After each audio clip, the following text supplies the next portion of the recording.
Tapi dari sini aku juga melihat sebuah keraguan. Iya, jadi ragu deh, tadi nggak percaya, sekarang percaya. Dia nggak percaya tapi ngobrol bahwasanya dukun juga kerja sama setan sama jin. Iya. Nah sebenarnya percaya apa kagak Iya. sih? Selamat malam. Pagi, siang, sore, malam, pagi ketemu pagi lagi. Bersama Gema Podcast.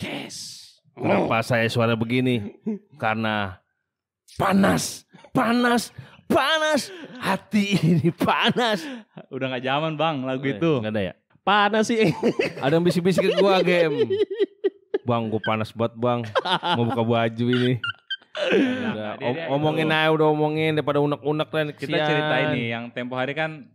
Lu sih ngadu-ngadu tuh. Bukan, waktu awal kita bahas podcast kan, bikin podcast kan.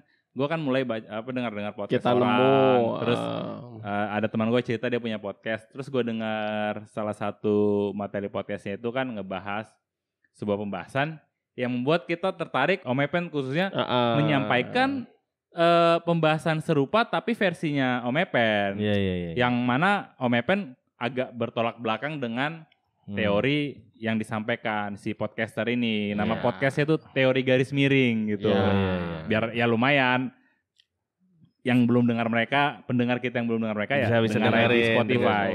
Dan mereka belum bikin YouTube. Iya, tapi nggak enak juga sih Pak. Mereka aja nggak mau nyebut nama podcast kita nyebut nama mereka. Nggak apa-apa ya. Kita kan orangnya sodako. Iya. Harusnya sih sebut aja santai. Tapi kalau mereka naik kan kita makin bergairah kan. Wah, bergairah. Kita lomba ini cepet-cepetan naik kan gitu. Gue nggak bergairah gue. Jadi ceritanya kan biar majunya sama-sama bang. Dia cowok, gue nggak bergairah gue. Iya. Jadi ceritanya setelah dengar mereka itu yang kontra dengan adanya dukun-dukun. Iya, spesifik tentang dukun. Kalau gua pro dengan adanya dukun-dukun, terus kan dijawab lagi menurut mereka itu bukan dukun-dukun yang kayak dukun pijet, dukun beranak, karena kan gue pro dengan dukun pijet dan dukun beranak. Coba kita dengar. Menurut mereka kan dukun-dukun yang apalah yang bisa hilang apa-apa begitu lah. Dari sekian banyak tanya jawab itu, ini keluar lagi nih podcastnya menjawab pembahasan kita yang kemarin dari Gema Podcast, terus dijawab juga sama orang podcast teori garis miring ini. Konspirasi gitu. apa? Iya. Jadi apa kompilasi ya? Tadi. Bukan kompilasi sih ya, mungkin saling merespon lah ya. Saling respon aja. Mereka punya tanggapan, kita punya tanggapan. Mereka punya versi sendiri, kita punya versi kita juga. Coba sini mau tak dengerin sebentar aja ya. Kemarin kan gue udah ini tuh ada nonton ada ya sebuah podcast lah, gue nggak bisa sebutin. Terus ternyata kita dijadiin referensi bro. Nah ini kan di sini ngobrolnya bahwasannya podcastnya teori garis miring kita dijadikan referensi gitu kan ya. Iya. Referensi sih kagak. Terus apa? Podcast begituan. Ya enggak referensi sih. Ya oke lah kalau emang dianggap itu kita jadikan referensi. Cuman kan kita berbeda sudut pandang itu saja. Mereka teman-teman teori garis miring kontra nih dengan adanya dukun-dukun. Kayak gitu pada waktu masa zaman penjajahan ya enggak. Kalau aku pro ya enggak, karena memang pada waktu itu ada dukun pijat ya enggak, ada dukun melahirkan kayak gitu, ada dukun silat juga. Gue juga jelasin, makanya nanti kalau dengerin podcast kita khususnya Gema Podcast, denger tuh dari awal sampai akhir. Kayak kita kan sekarang nih lagi dengernya dari awal sampai akhir. Ya enggak, dan berulang-ulang juga dengernya biar enggak ada yang kurang lah, enggak ada yang miss begitu. Coba iya, tapi bedanya nih, kita kan anti nih, bukan dibilang anti sih. Kita kan bilang ya dukun kemana sih penjajahan, terus dia bilang dukun itu ada pas penjajahan, cuma katanya dukun pengobatan. Wah beda, pengobatan gimana? Bener nggak sih, katanya memang dia tidak dia ada datanya nggak? Siapa yang namanya? Nggak ada. Pengobatan doang. Kan bisa juga perawat. Data katanya data. Kan ini juga nanyain data kan, kita ngobrol kayak dukun pengobatan, wah beda gitu kan ya. Ya terus kita sebut apa dong? Ya enggak, pada waktu itu memang ada kok dukun-dukun pengobatan menggunakan herbal. Lah aku puntur juga, ya enggak, ada yang dukun patah tulang. Dukun pengobatan dia bilang Oke, ada, tapi nggak disebut dukun lah. Dia lebih bantah tentang dukun yang maju untuk perang, Bang, Om. Ya, ikut perang. Ya. Berarti orang-orang saktinya itu, dukun-dukun saktinya itu. Banyak. Di Google aja juga banyak. Di berita-berita mainstream juga banyak. Dan aku kan juga udah jelasin waktu itu. Ya enggak? Makanya dengerin dulu. Podcast kita dengerin. Putar jelasin dulu. lagi aja. Tetangga gua namanya Pak Munaji. Ya enggak? Itu juga dukun di kampung gua. Ada enggak datanya? Bukan data lagi, bukti. Iya, dia ngapain waktu perang? Gua ketemu orangnya. Ya bahkan dia itu sama teman-temannya belajar silat Jawa pada waktu zaman penjajahan juga. Maaf banget nih, maaf banget bukannya gimana-gimana. Kakek gua veteran perang, Pak. Aksi dukun yang dilakukan apa waktu perang? Kakek gua kagak. Ya, tapi kakek gua punya amalan ilmu ya perdukungan begitu. Untuk keselamatan iya. Bisa apa? Untuk memperpanjang umur iya. Nah, waktu itu mau dikasihkan ke gua nggak mau juga. Kakek gua nggak usah ngomong gini, yang diminta ini data apa bukti. Kalau data tulisan, ya enggak. Kalau bukti atau hal-hal mungkin potret atau mungkin kalau tulisan bukti sejarah. Ini masa ada saksi hidup gua kayak gitu. Oke, terus ya enggak. Kalau buktinya minta 2 orang berarti abang lo juga tahu ya. Ya begini juga, waktu itu kan juga ada Pak Munaji, semuanya kenal kok. Ya sekarang orangnya juga udah almarhum kayak gitu. Saya kenal. Dia juga ngobrol masalah mistik, banyak orang juga yang kesana. Orang mana? Kan, ya. Orang Mojokerto, Jawa Timur. Oh iya, seorang Betawi. Basis peperangan juga ada di sana, kayak gitu kan ya. Itu datanya ada nggak? Ada. Jadi ada dukun ikut perang ada ya? Dukun ikut perang ada. Ya enggak, ya itu tadi Pak Munaji itu tadi. Cuman nggak ngetop aja gitu kan. Di kalangan ini sejarah. Iya. Di buku nggak dicatat, Bray. Iya, mungkin begitu kan. Dia minta dicatat. Mintanya kan data. Ada lagi deh, coba terusin lagi. Ada nggak secara tertulis, secara sejarah gitu kan ya? Oke. Ya. Mungkin ada pasti di jurnalis-jurnalis luar. Di jurnalis biasanya. sekarang ada. Sekarang aja di media online nanti kita kasih lah linknya juga ada kok. Bahwasanya cerita-cerita begitu. Maaf ya. Iya, saya maafin. Gini, latar belakangnya cerita manusia harimau, ya nggak? Yang film dulu, yang film kemarin. 7 manusia harimau. 7 manusia harimau dan mana? Itu salah satunya juga real. Kayak gitu. Itu disebut dukun juga ya? Mereka orang sakti, punya ilmu, Bang. Orang sakti. Kayak itu gitu. Ada kalau masalah harimau. Bini gue keturunan ke-7. Nah kayak gini nih. Makanya galak bener.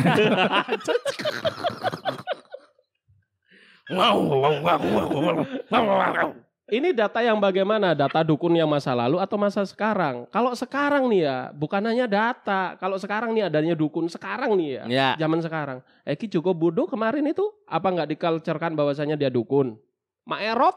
Ya nggak? Tapi ini mungkin bahasnya yang perang Ki gitu. Joko Bodo ada yang bilang, ada yang nggak percaya juga, dibilang dia itu dukun palsu. Iya. Tapi nggak tahu juga. Oke lah ya, ya sama lah seperti yang saat ini ada yang pro dan kontra kan kayak gitu. Oke lanjut, terus dan enggak. Oke lanjut ya. Dengerin lagi nih Bang.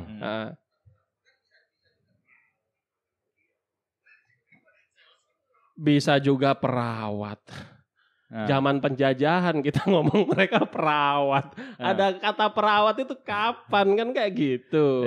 Bisa juga mereka perawat dokter. Iya benar. Perawan. Pada waktu zamannya Pak Soekarno katakanlah emang udah ada dokter perawat dan lain-lain. Ya itu tapi dukun itu juga. Setelah 250 tahun dijajah itu ya. Nah, itu dia. Baru ada nama Pak Karno ya. Nah, lanjut dah. Dukun itu tidak ada di garis depan. Ya, tapi ada dukun yang mengobatin. Tapi dia itu ada unsur medisnya deh. Misalnya dukun beranak ya sesuai dengan pengobatan anak lahiran diurusin. Yang gue bahas di yang pertama tuh bukan yang begitu, dukun-dukun sakti. Dukun sakti. Dukun yang sok bisa ngilang, jalan di air. Yang seperti Iron Man lah, rasanya anjing banget. Yang jalan di air tuh dia yang maksudnya yang nggak percaya. Ya, yang pertama kan tadi yang mengenai dukun beranak. Itu dia Terus percaya. Dia percaya. Emang ada sampai sekarang. Nah, yang itu yang memang aja unsur-unsur medisnya, bukan yang kayak Iron Man katanya. Iron Man, Odading. Gini loh, Pak. Bisa terbang, bisa Gini di loh, atas Pak. air. Jadi, wah dukun itu bisa hilang, kayak gitu kan ya. Oh, dukun itu bisa kebal, kayak gitu kan ya, Pak ya. Iya. Bisa terbang kayak Iron Man kayak gitu. Lah, saya khawatirnya pikiran kita itu berbeda, sudut pandang kita itu berbeda. Iya, gimana tuh? Ketika saya ngomong kayak gini ya, Pak Jenderal Sudirman, Jenderal Besar Sudirman, itu bisa menghilang loh, Pak. Ya, Nah, katanya juga begitu sih. Nah, tapi sudut pandangnya berbeda. Kalau sudut pandang saya begini nih ya, Jenderal Sudirman itu bisa menghilang, tapi dengan cara taktik. Waktu itu, setelah bahwasanya Jogja mau digempur, ya enggak? Karena serangan kedua oleh Belanda, ya enggak? Pak Dirman salah satu orang yang enggak mau menyerah dan pingin perang gerilya, ya enggak? Sehari itu ada orang yang sering menanyakan Pak Dirman. Nah, Pak Dirman sama teman-temannya udah punya sense, sudah punya ini. Wah, ini ada mata-mata masuk, kayak gitu kan ya. Akhirnya Pak Dirman pakai baju petani. Ditandunya Pak Dirman itu diisi orang lain. Iya. Ini strategi, jadi menghilangnya itu strategi. Jangan-jangan kita menghilangkan dukun itu menghilang karena kita sudah terkontaminasi dengan film-film dukun yang ada saat ini. Bahwasanya yang hilang itu celing hilang kayak gitu ya. Jadi kayak editan kayak gitu. Enggak, kalau aku melihatnya secara sains, secara keilmuan, menghilang itu bukan yang jling gitu. Jrong nongol lagi. Jadi nggak ada orang dukun menghilang itu nggak ada. Ada, tapi secara sains juga, secara taktik tadi Kayak mengganti bajunya. Iya kayak pesulap, ya nggak? Iya. Tapi kan pesulap masa kita katakan dukun? Bingung lagi nih. Ya teorinya juga garis miring juga, ya gitu. nggak? Nah begitu Pak. Terus yang kebal, dukun dulu itu kebal Pak. Banyak rompinya nih. Dulu ada rompi namanya rompi Ontokusumo kayak gitu kan ya. Ya enggak? Ya emang kebal, Pak. Rompi. Sekarang juga ada rompi anti peluru. Yang kebal juga. Dulu ada rompinya kulit, isinya juga besi kayak gitu-gitu. Iya, sering naik motor juga tapi gue pernah lihat sih video orang yang kayak bener-bener nggak bisa di ini. Yang dulu yang viral tuh yang ditembakin polisi pakai pistol enggak kenapa-napa. Ini saya mau ngobrol juga yang untuk saat ini acara yang di Debus di Banten, ya nggak Pak? Yang asli. Iya, yang nggak mempan di bak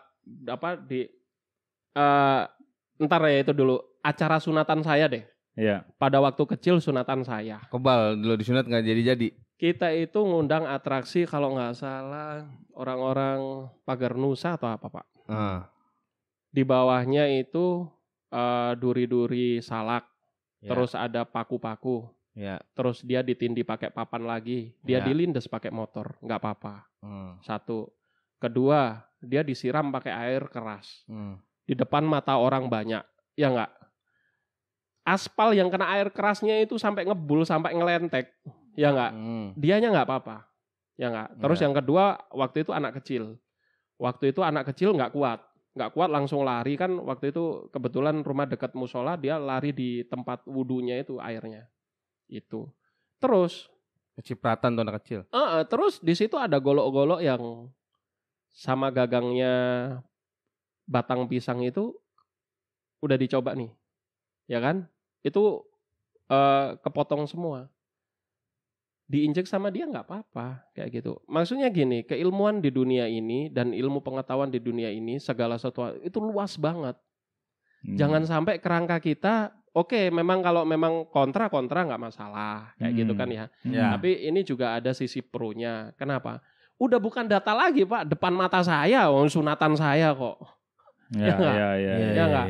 Terus sekarang ini di Banten acara Debus itu makan paku makan beling. Iya. Ya enggak? Ditucukin paku gede keluar kampret mulutnya.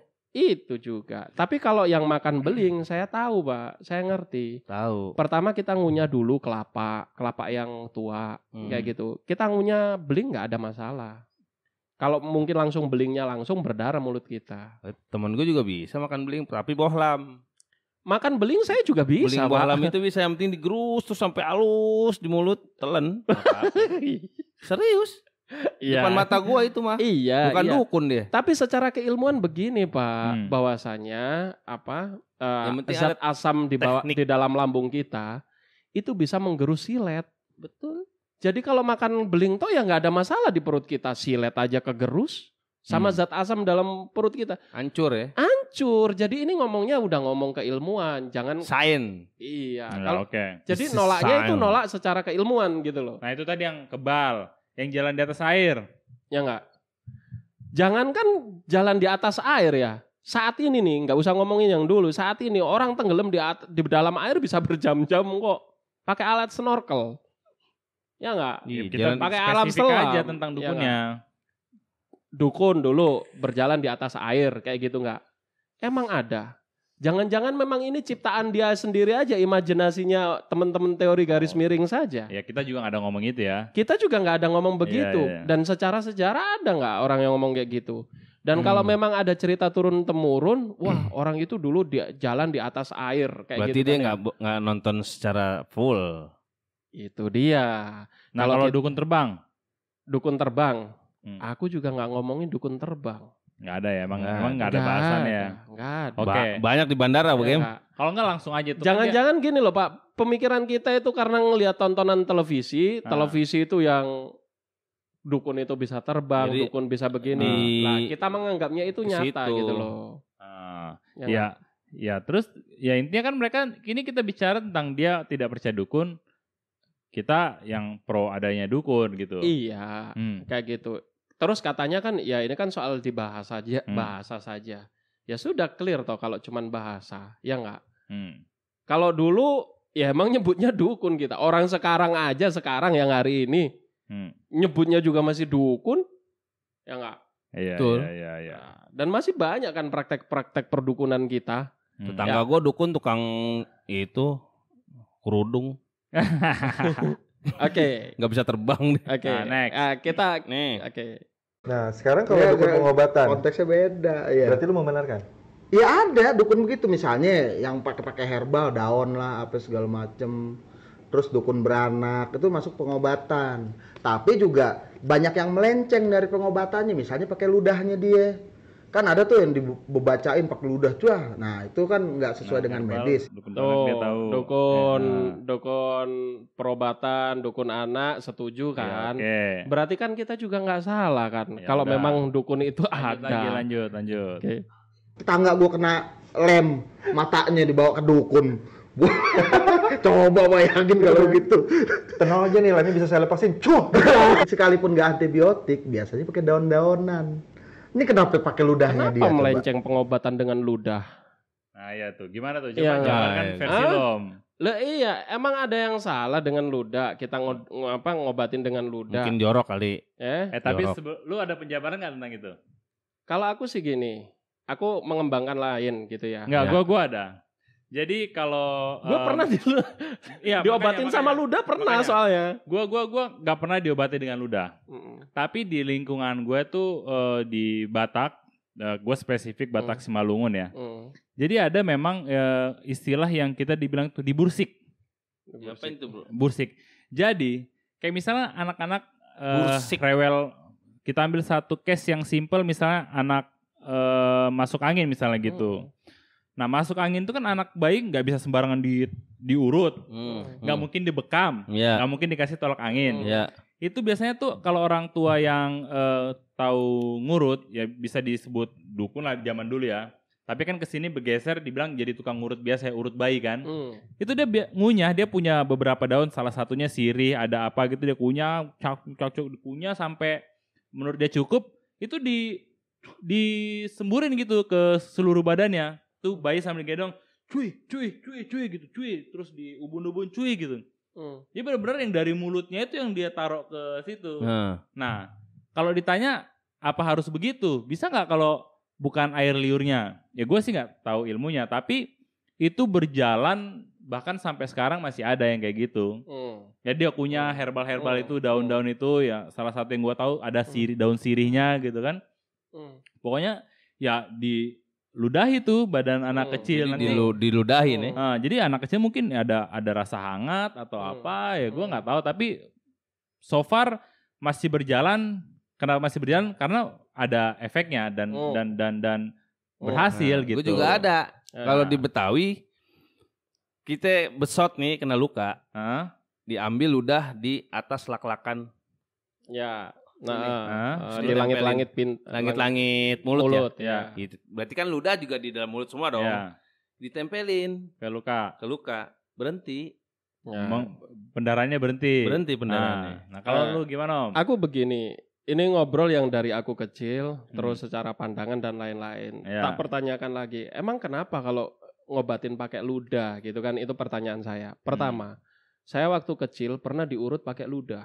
Saya sakit. Terus sama dukun urutnya ya kalau gue sih kalau segede ini mikirnya ya udah mungkin sebagai pelicin gitu. Yeah. Toh kalau memang waktu itu ada pelicin selain ludah, emang kenapa? Satu nih, gue tanya sama orang kedokteran langsung nih ya. Segala obat yang penting itu sugestinya.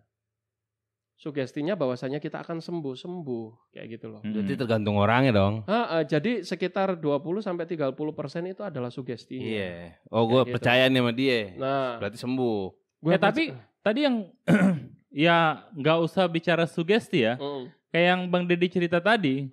Itu efektif loh. Misalnya kita ada luka kecil, kita ludahin gitu langsung berhenti loh pendarahan. Terus beneran. Praktek di Jawa itu sekarang masih ada juga yang namanya orang kalau yang sakitnya itu di badan yang kayak berair kencil itu loh cacar. Kayak cacar lah, kayak cacar. Biang keringat. Iya, kayak cacar gitu lah sampai dia cacar, ya? Kadang kayak panas dingin gitu. Nyembuhinnya pakai ludah juga. Pakai air gula, pakai air kelapa, dikumur pakai ludah. Disemburin baru disemburin. Ya enggak? Lalu disembur. Praktek itu ada. Dulu ada kayak gitu. Jangan sampai karena sekarang ada perobatan modern kayak gitu. Bahwasanya itu dulu keliru. Kayak gitu. Enggak. Ya meskipun memang enggak diomongkan keliru. Tapi itu kan memang ada. Dan banyak kok. Dan efektif. Bahkan sampai berjalan sekarang. Kenapa ludah dipermasalahkan? Kalau aku juga boleh mempermasalahkan. Aku juga mempermasalahkan obat. Obat itu bahan kimia loh. Iya. Ya enggak?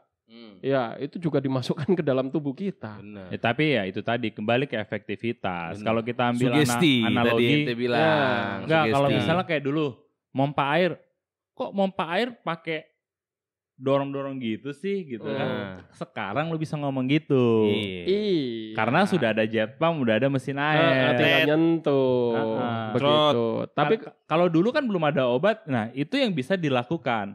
Kalau bisa dilakukan. Pada zaman sekarang dipraktekkan, efektivitasnya bagaimana? Ya pasti lebih efektif mungkin obat yang sudah diracik dengan ahli-ahli medis, dengan ahli-ahli herbal, dia ambil sari-sarinya terus dibentuk menjadi sebuah kapsul atau tablet, ya bisa aja namanya kemajuan zaman. Itu udah merdeka. Dulu kan ngebahasnya lagi nggak merdeka ya sedapatnya aja tuh. Itu dia. Nah, tapi apakah udah ada kapsul, tablet, ada obat masih pakai metode lama? Bisa, masih banyak orang yang nggak mudah mendapat akses ke dokter. Betul. Atau punya kemampuan finansial untuk ke dokter gitu. Atau ada juga orang yang di lingkungan itu yang merasa itu masih lebih efektif karena emang mereka belum punya kesempatan untuk membandingkan.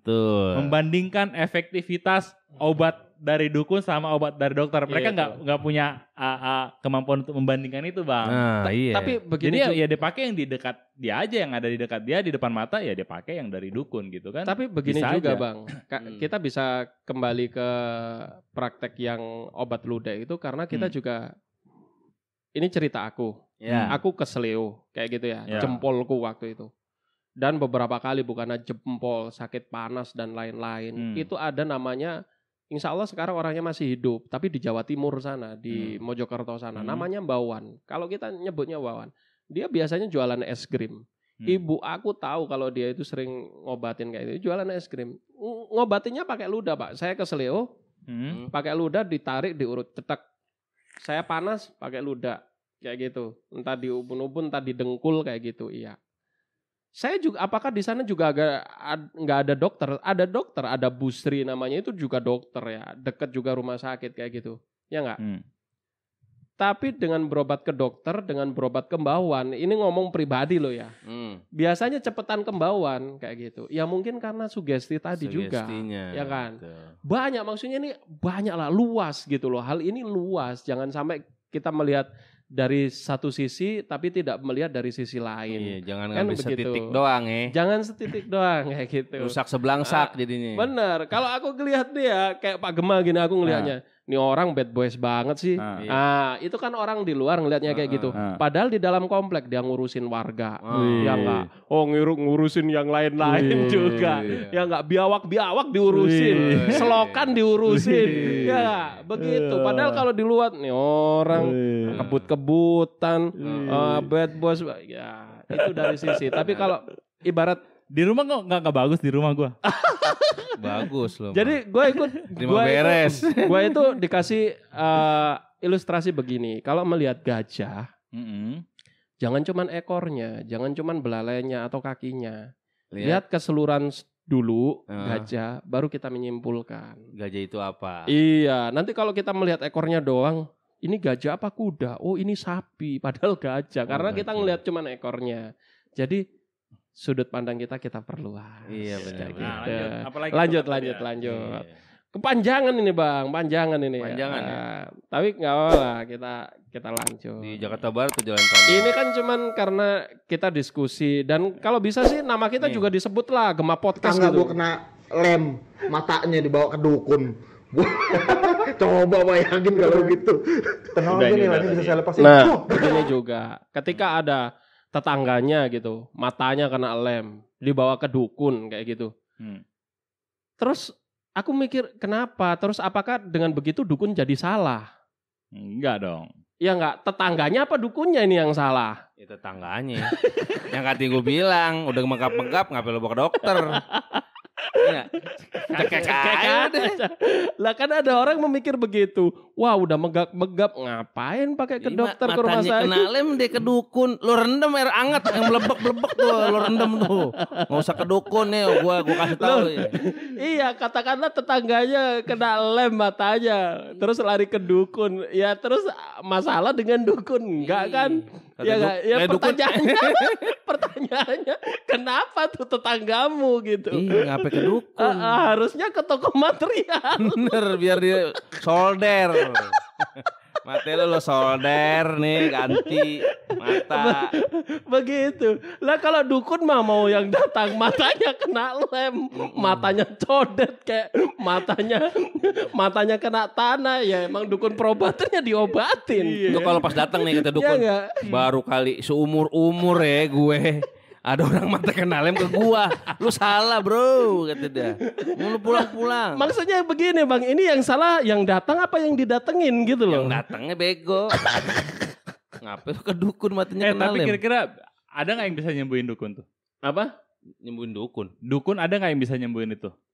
Mata kena lem. Ya disuruh rendam air panas doang kan. Enggak, ada gak kira-kira yang bisa nyembuhin? Ya paling enggak sih kalau udah datang pasti ya udah dikasih. Tapi apa? Bukan ilmu perdukunan jatuhnya. Apa? Ya pengobat aja. Mana lemnya nih Bang? Itu apa namanya sih? P3K. Karena bisa aja tuh dukun punya referensi dari pengalaman, punya daun-daunan herbal atau cairan herbal yang bisa menjadi adhesive remover. Ya, bisa aja. Ya, belum tentu adhesive remover. Atau bisa jadi dia kasih obat-obatan biar ini orang paling nggak merasakan sakit dulu. Ya. Nanti lem lepas dengan sendirinya gitu. Ya. Matanya tetap buta. Ya kan? Malpraktek. Oh enggak, karena kalau mata lu kena lem Om, mak buta, itu selaputnya itu rusak, hancur. Selaputnya itu hancur. Apalagi itu kan lengket kan. Ya, kalau kena lem, nanti ya kita bahas lagi lemnya lem apa. Iseng aja lem. Banyak. Kalau lem uhu nggak masalah, dokter bisa si dukun bisa sembuhin kalau lem uhu. Gua aja bisa. Bisa. Nih kalau lu datang nih ke gua Bang, aduh Gem, mata gua kena lem uhu. Gua tarik rambut tuh, gua celupin ke air. Nah, iya bener gitu doang. Celupin celupin ya kan. Abis itu nggak lengket juga, gue celupin, gue tahan 10 menit nih. Wah, gitu 10 menit sambil kan. diketip-ketipin. Abis itu gue buka matanya, udah lepas remnya. Lu gak bernapas. Kalau tuh orang datang ke gue nih, pas banget lagi gue panas dalam, gue ngang aja. Gue panik muka lu, bawa jengkol, bawa pete, terserah. Tapi kebuka tuh, panas. Mata sembuh cuman gak bernapas. Mati udah.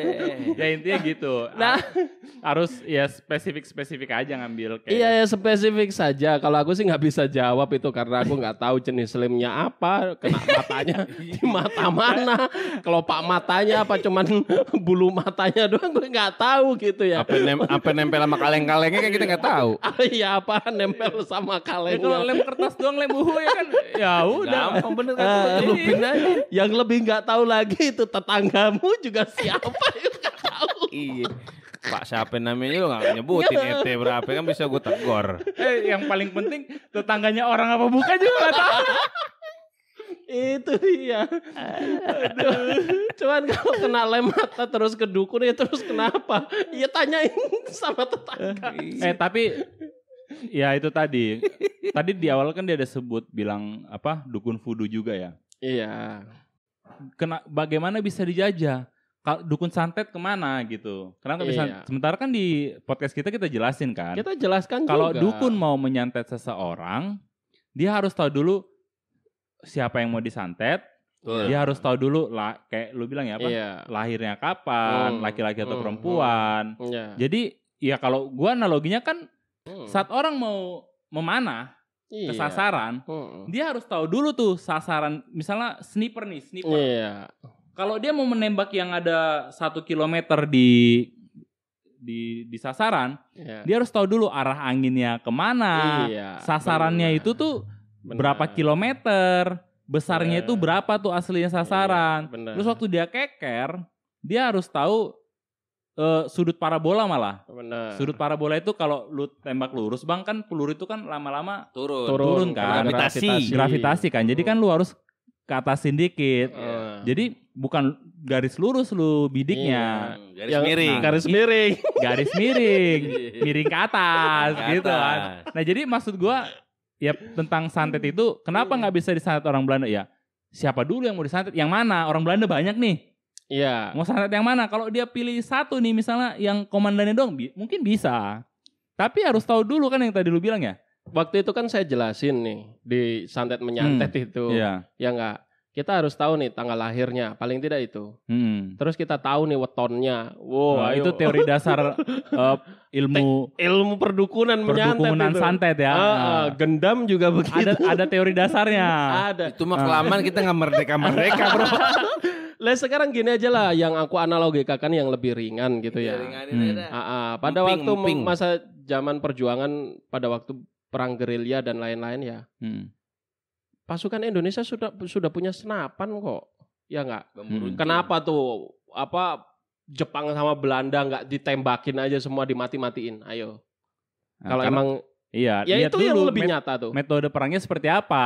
Zaman lihat itu dulu metode perangnya seperti apa, sasaran di mana, kayak gitu kan ya. Jangkauannya seperti apa kan? Dia nggak mikir kan nih. Kita senjata terkenal dengan bambu runcing. Bambu runcing. Kok bisa ngalahin yang bawa tank, bawa tong? Itu gak usah dibahas itu ya nanti dia bisa jawab aja itu kan doktrin itu apa gitu bisa aja. Terus kalau misalkan lu paranormal itu lu kategorikan dukun apa enggak? Paranormal sama keluarganya dia, cuman gayanya dia ini sok bisa ngeliat gaib dia. Sekarang kan kalau maksud gue gini, kalau misalkan dia bisa ngeliatin masa depan, berarti kan dia tahu Belanda di mana, Jepang di mana, bakal ngapain? Kenapa waktu Jepang datang malah dihormatin? Tahu nggak lo? Karena kemakan isunya siapa? Jayabaya. Katanya bakal ada penyelamat begini-gini. Gue sempat baca buku-bukunya tuh. Jadi ada ramalan namanya, ramalan Jayabaya. Bukannya sekutu malah jajah lebih parah lo, Romus. Bahkan jangan percaya ramalan. Jepang sebentar tapi nyakitin ya. Sebentar tapi nyakitin. Nih, saya komentarin lagi. Jepang gitu. Datang apa istilahnya? Enggak, kalau paranormal gitu ya. Oh iya, paranormal. Ya, kalau paranormal apakah dia juga dukun? Ya, serumpun lah. Apa katanya tadi? Sejenis lah dan lain-lain. Cuman dia sok bisa melihat gaib. Tunggu dulu, tahu nggak sih arti kata gaib itu apa? Kayak gitu. Gaib itu yang kasat. Yang kasat mata. Gaib. Asal katanya dari bahasa Arab itu gaib, goib. Ya, yang tidak terlihat. Ya enggak? Kita ngobrol nih. Dan memang dia nggak melihat ya, tapi merasakan. Lah, listrik nggak bisa dilihat, tapi bisa dirasakan. Iya enggak? Cahaya bisa dilihat, bisa dirasakan, tapi nggak bisa disentuh. Pokoknya banyak hal yang kita nggak bisa samakan ini dengan ini kayak gitu. Sok-sok bisa melihat. Kenapa dia nggak bisa melihat masa depan dan lain-lain? Masa depan dilihat. Mungkin kalau diperkirakan bisa, Pak. Diproyeksikan bisa. Untuk hari ini melihat masa depan itu bisa banget. Bisa. Ya nggak? Bisa. Tokopedia, saya ngobrol ya, yang teknologi ya. Dia itu bisa memperkirakan keuntungan tahun depan. Ya nggak? Apalagi Tokopedia, Bukalapak kayak gitu-gitu. Enggak gitu. Semua Om. Ada badan namanya Market Research Indonesia. Iya. Yang orang mau buka bisnis di Indonesia, dia datangin dulu konsultan. Gue mau buka usaha ini, modal gue sekian. Gue untung apa enggak? Iya. Nanti MRI akan bilang, oh lu bahan lu apa? Ini. Modal lu berapa tadi? Sekian. Lu mau di kota mana? Ini. Nggak bisa. Lu pasti gagal. Kalau mau lu kota ini, bisa gitu. Oh, kok bisa, Pak? Bukan MRI itu dukun. Bisa melihat masa depan ini MRI-nya. Tapi dia punya keilmuan seputar itu. Dia punya dasar untuk memproyeksikan ke depan tadi. Nah, kalau dukun bagaimana dia bisa melihat besok itu orang mati akan enggak? Itu tadi, di samping tadi ada tanda-tanda kematian, material yang bisa diperhitungkan, tapi juga kan ada sense ya, ada feeling ya. Ada feeling, ada pengalaman juga. Pengalaman, iya. Oh yang Jayabaya itu dulu apa? Gimana tuh kemarin kita bilang? Oh, yang Jayabaya lagi. Ya, apa yang lu bilang, iya benar. Jadi gini, seolah-olah bahwasanya kita dulu itu, mungkin nenek moyang kita dulu itu keliru karena ada ramalan Jayabaya sehingga ada pendudukan Jepang itu kita ini mungkin yang sesuai ramalan Jayabaya akan datang sebuah penolong dan lain-lain. Ramalan dan lain-lain kan nggak percaya nih kalau yang di teori garis miring kan nggak percaya dengan ramalan. Kalau saya percaya adanya ramalan. Orang sampai saat ini aja juga ada ramalan cuaca kok. Ya nggak? Cuaca itu ngeramal loh, Pak. Besok kita bikin konten tentang ramalan. Iya. Atau feng shui gitu ya. Iya. Oke. Nanti kira-kira mereka akan ada komen apa tuh ya? Ya silakan. Maksudnya itu kan juga ada basis keilmuannya, ya enggak? Ada perhitungannya. Ada perhitungannya juga. Ya enggak? Ada researchnya juga. Di Tiongkok namanya ilmunya feng shui. Ada primbon, ada mujarabat. Belajar Om statistik. Ambil dari angka-angka random, dari data-data yang lama, dikalkulasikan untuk menjadi proyeksi data yang baru. Meramal juga kan. Padahal kan kita masa depan nggak ngerti. Iya. Tapi sudah kita perhitungkan untuk saat ini. Begitu loh. Lah ini tinggal sudut pandang. Ya, ramalan itu menurutnya bagaimana? Karena setahu saya yang nggak boleh itu mengundi nasib. Kayak gitu. Mengundi nasib begini. Ya. Jadi kita di gelas gini terus ada ada entah itu batang atau apa. Kita kocok nih dalamnya. Oh nasibnya buruk kayak gitu. Bahwasanya akan kejadian kematian dan lain-lain. Cuman diundi. Iya itu kita nggak percaya. Itu nggak percaya kayak gitu. Karena nggak ada unsur research, nggak ada keilmuan turun temurunnya. Tiba-tiba ya kita bikin tulisan terus dikocok kayak gitu aja. Bahwasanya kita ini baik buruk sial apa keluar begitu. Mengundi nasib yang nggak boleh. Iya. Nah, tapi itu terjadi itu kan yang di Konghucu atau apa tuh yang gitu yang dia berjudi nasib. Kocok kayu nanti apa yang jatuh itu akan menjadi. Itu kan cuma di film nih ya. Padahal kalau dia kan juga ada ritualnya sebelum itu. Ya enggak? Iya. Untuk mengharapkan bahwa saya memang ada petunjuk yang benar-benar deket kayak gitu. Nah, mengenai ramalan Jayabaya, bahwasanya mungkin karena kita dulu welcome dengan Belanda karena mungkin ada ramalan Jayabaya. Tunggu dulu. Nggak semua orang berpikir bahwasanya Belanda datang itu disangkut pautkan dengan ramalan Jayabaya. Ya nggak? Belanda datang dulu itu bukan hanya di Jawa. Ya nggak? Di Padang juga ada bunkernya Jepang, Belanda. Ya nggak? Terus di Jawa Barat juga ada. Apakah mereka semuanya percaya dengan ramalan Jayabaya bahwa akan datang seorang penolong? Enggak begitu dulu. Aku mikirnya enggak begitu dulu.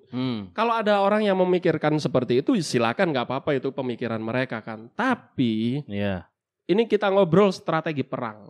Masya Allah. Masya Allah. Jadi gimana strategi perangnya?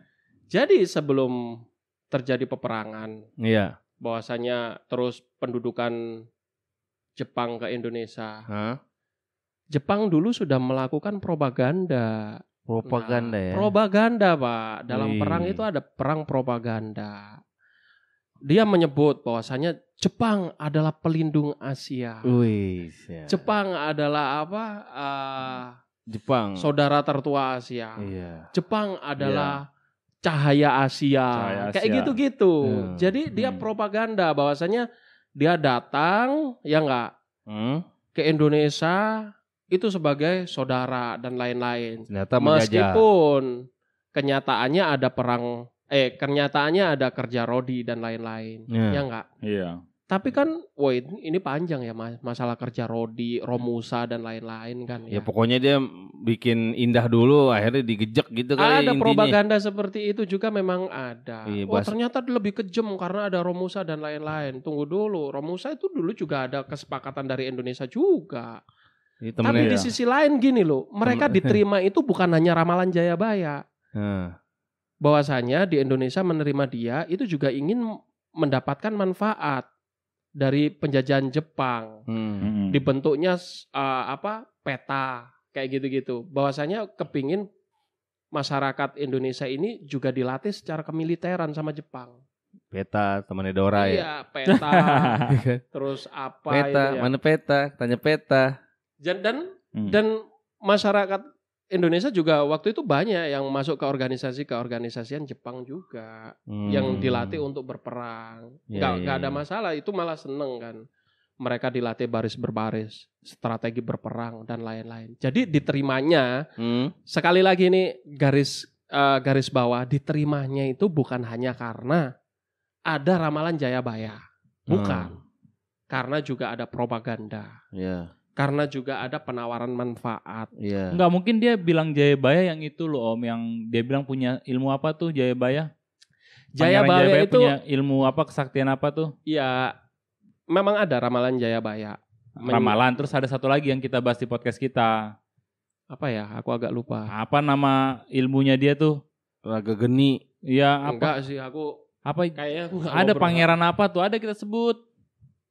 Ya anggaplah ini aku mau ngobrolin yang Jayabaya. Ramalannya memang ada kayak gitu kan ya. Dan itu bisa kok dilihat di internet. Ya nggak bisa dilihat di buku-buku bahwasanya kita nanti Pulau Jawa akan dikelilingi. Apa sih yang nggak bisa dilihat zaman sekarang? Oh iya, ramalan Jayabaya yang apa? Cincin membelah apa? Ya memang terbukti apa kan. Bahasa Jawanya tuh? Bahwasanya ada apa? Pokoknya Lord of the Ring. Cincin Pulau Jawa ini akan dikelilingi, akan dilingkarin cincin besi. Iya, gitu. iya. Ya kita rel kereta gitu ya. Mengartikan sekarang adalah rel kereta api. Iya. Terus Lord of the Ring. Dia meramalkan bahwasanya nanti akan kereta kuda yang di atas, kereta besi yang terbang. Iya. Dulu orang dulu kayak gitu kan ya. Terus sekarang kita ngelihatnya pesawat. Sebenarnya kayak gitu-gitu aku juga bisa meramalkan Om, ya enggak? Suatu hari nanti kita itu masyarakat bumi akan bisa tinggal di Mars. Wah, kan ya? Iya kan bisa. Kita punya proyeksi seperti itu. Bahwasanya nanti kita akan bisa tinggal di dasar laut. Di bulan. Udah ada dasar karena laut. Udah ada dasarnya. Sudah ada dasarnya. Nah untuk orang yang nggak mengerti kan bilang, sok tahu nih Epen, sok tahu nih Epen. Yang nggak pernah baca berita gitu. Iya. Tiba-tiba nanti udah berapa 10 tahun lagi, wih dulu Epen bener. Padahal waktu lu ngomong salah. Salahin. Di websitenya NASA udah ada pembahasan. Iya, gitu. Padahal gue sebelum ngomong, gue juga udah denger. Oh iya, Elon Musk. Lo udah ngeriset duluan. Udah di riset di Mars dan lain-lain. Yang ngebodoh-bodohnya mah kagak punya website. Iya.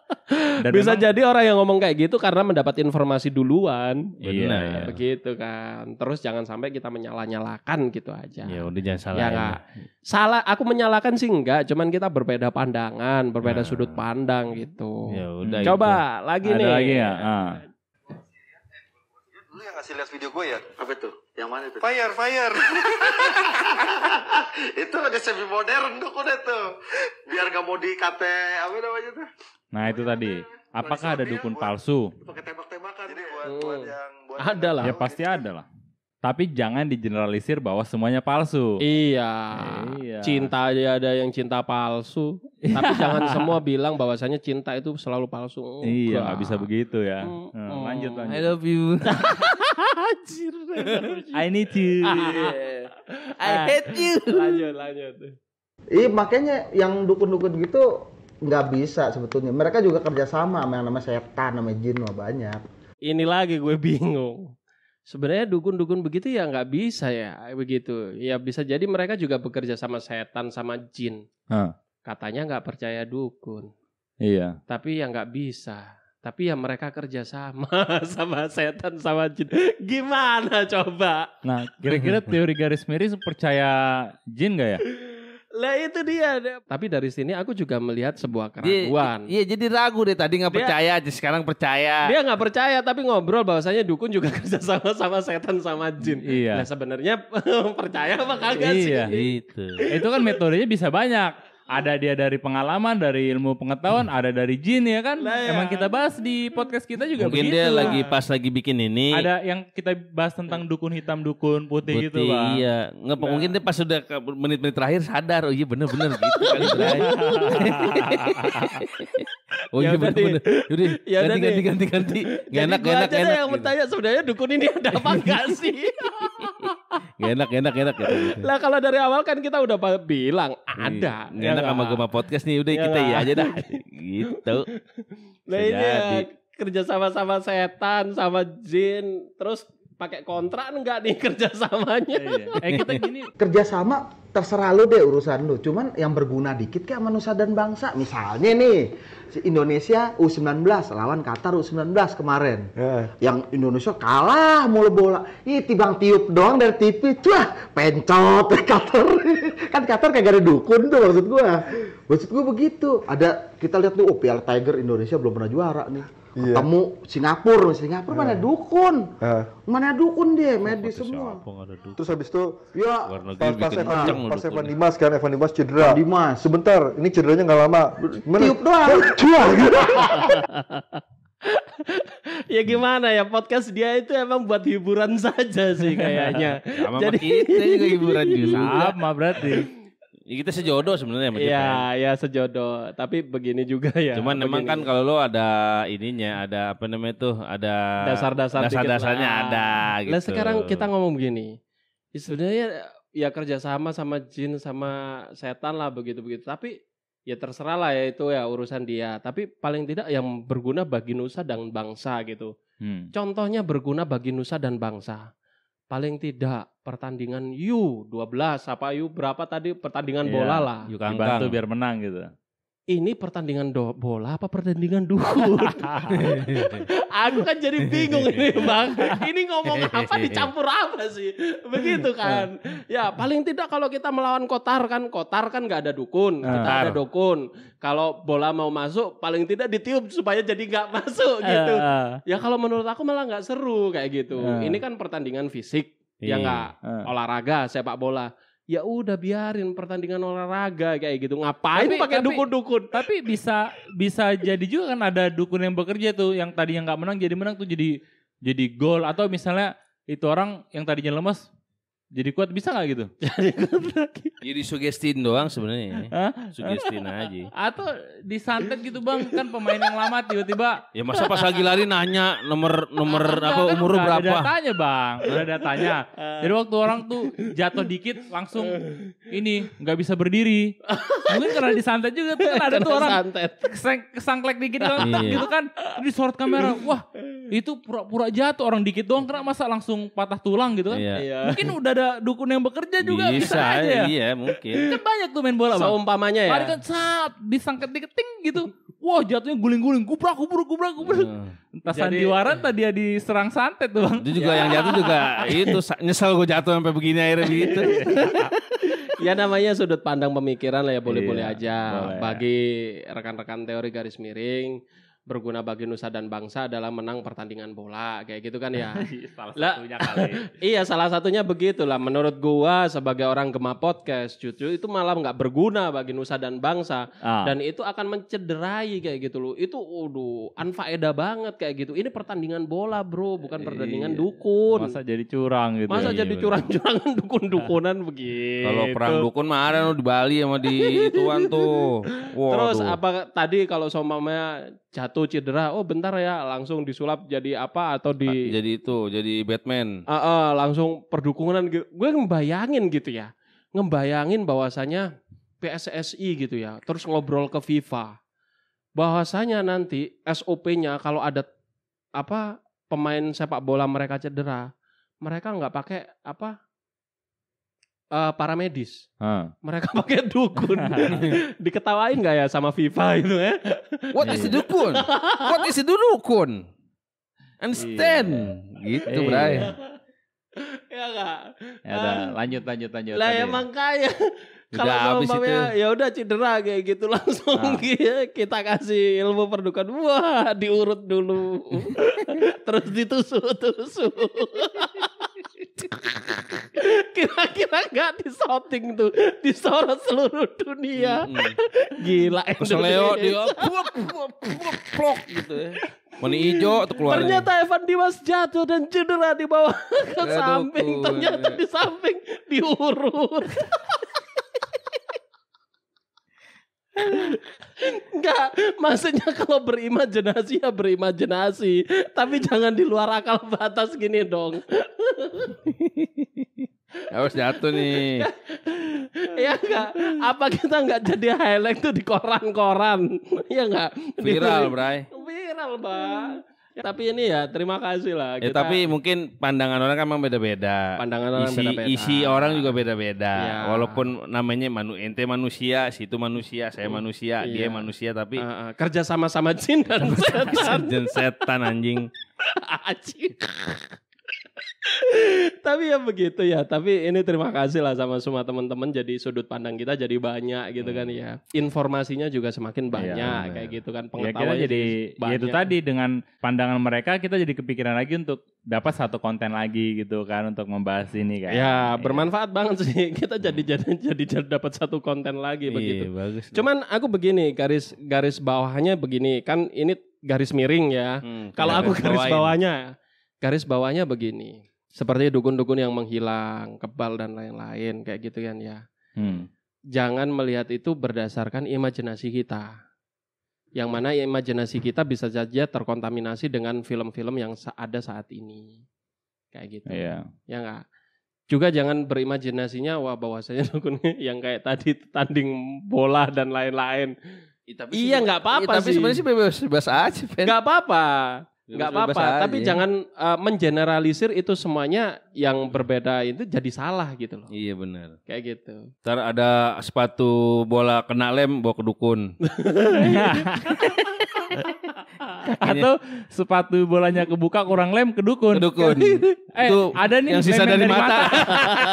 Dari mata lo nempelin ke sepatu. Main bola sepatunya ngebuka kayak gitu kan ya. Waduh, ini nggak ke tukang sol nih tapi ke dukun.